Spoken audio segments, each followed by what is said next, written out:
ምን ታረጋለህ ደግሞ እዚህ ውሃ እንትን ነው ድሮ ውሃ ነው እሺ ውሃ ቀጥላለሁ ፎቅ ላይ ውሃ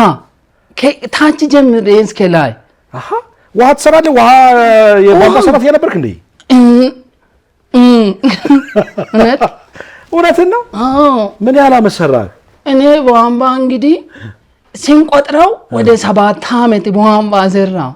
እሺ ከዛ ሰው ውሃን እንዳይጠማ ውሃ ቤት አስገባለሁ ኪችኑ አስገባለሁ የሚጣጠቡበት ጋር እሺ